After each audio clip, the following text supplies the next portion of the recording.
Hey there. In our professional lives, we're so meticulous about tracking finances. Every dollar, every cent. But have you ever stopped to think, what if we applied that same kind of rigor to the most important thing of all, our own well-being? Well, today we're going to dive into a really powerful framework that does exactly that. So let's just start with this question right here. Think about it. We track assets, liabilities, profits, all that stuff for our businesses down to the last detail. So what if? What if we applied that exact same rigor to our own energy, our stress levels, our sense of fulfillment? It's a pretty big shift in perspective, and honestly, it could change everything. And the framework for this whole idea is called the human balance sheet. Now, let's get one thing straight right away. This is not about reducing people to just numbers on a spreadsheet. Not at all. It's about bringing the same level of intentionality to our well-being that we already bring to our finances. Think of it as a tool, a way to systematically and kind of objectively check in with ourselves. All right, so to build this balance sheet, we've got to start on the positive side of the ledger. Let's talk about your most valuable human assets. I'm talking about the resources that don't just help you perform, but actually help you thrive. Okay, so just like any financial balance sheet, ours has two sides. It's pretty simple, really. On one side, you have your assets. These are the things that add value, that help you grow and thrive. On the other side, well, we'll get to that. For now, let's start by breaking down exactly what these assets look like. And this is where the framework gets really cool, because it takes these kind of fuzzy, intangible ideas and makes them super concrete. So think of it this way. Your energy and vitality, that's basically your cash on hand. It's what you use every single day. Your skills and competencies, that's like appreciating property. The more you invest in them, the more valuable they become. And relationships and trust, that's your goodwill, right? It takes forever to build, but it's priceless. Then you've got purpose and meaning, which is really the engine driving the value of everything else. And of course, time and attention, which is, let's be honest, probably your scarcest resource of all. All right, so we have to look at the other side of the ledger now. And look, we're usually way less comfortable talking about our liabilities. But here's the thing, ignoring them doesn't make them vanish. In fact, they can just silently drain all those assets we just talked about until, bam, you hit a crisis. Yeah, these are the hidden costs. Chronic stress, that's not just a bad feeling. It's literally a loan you're taking out against your future self, against your future health.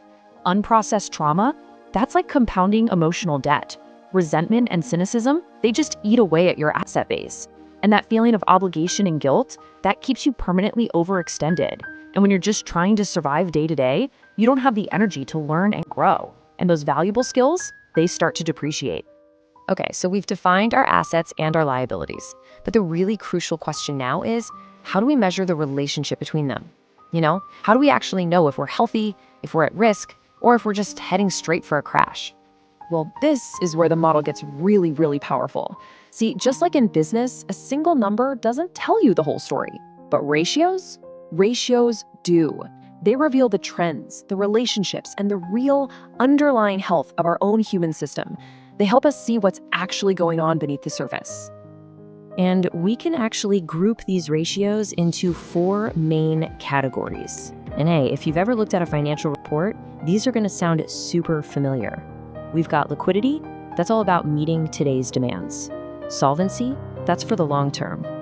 Profitability, are we actually thriving? And efficiency, are we using our resources wisely?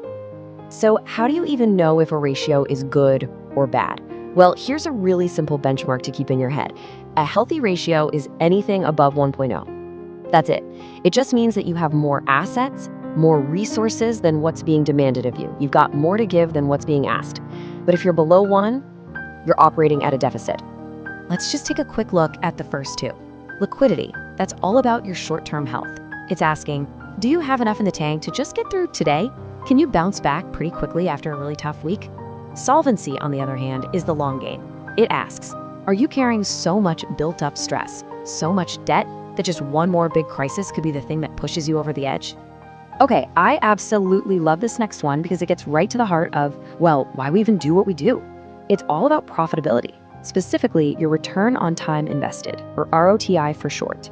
And the formula is actually pretty simple. You just add up the meaning, the growth, and the connection you get from your work, and then you divide all that by the number of hours you put in.